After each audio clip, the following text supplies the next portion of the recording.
Jadi sesuai dengan asal katanya infaq, sama dengan kata an-nafaq yang artinya terowongan, maka di situ ada makna al-khofa, tersembunyi. Itu secara umum. Ada tempat-tempat di mana infak itu boleh diperlihatkan.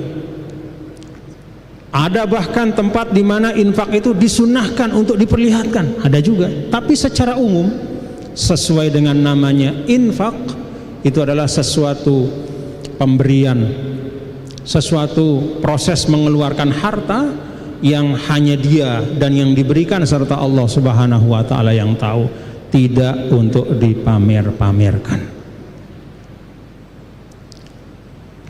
Memang ada, kata para ulama, tempat di mana infak itu boleh diperlihatkan. Bahkan sebagian ulama mengatakan lebih baik untuk diperlihatkan, sunnah diperlihatkan. Kapan itu infak sunnah untuk diperlihatkan? Kalau menyangkut suatu infak yang wajib dan dilakukan oleh orang yang menjadi contoh bagi orang lain. Misalnya apa? Mengeluarkan zakat oleh para pemimpin. Makanya setiap tahun itu di istana, presiden itu bersama para menteri membuat acara, biasanya di akhir bulan Ramadan, untuk membayar zakatnya. Presiden mengeluarkan zakat, wakil presiden mengeluarkan zakat, para menteri-menteri mengeluarkan zakat.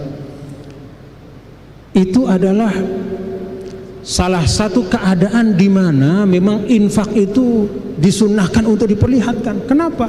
Pertama, itu adalah suatu kewajiban berzakat.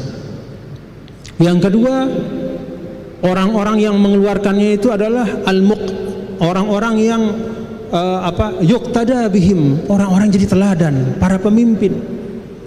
Sehingga dengan para pemimpin itu mengeluarkan zakat secara terang-terangan, maka itu menjadi pendorong supaya masyarakat juga ikut meneladani para pemimpinnya.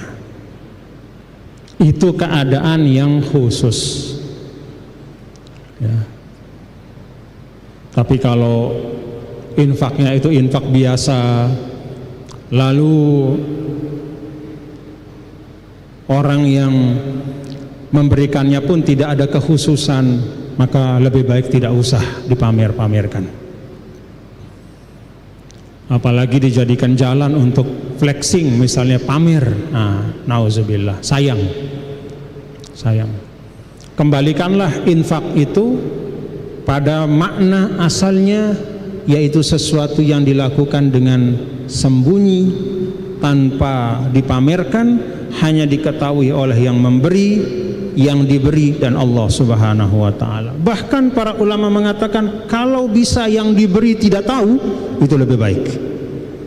Kenapa? Supaya ta'alluq hati itu hanya kepada Allah.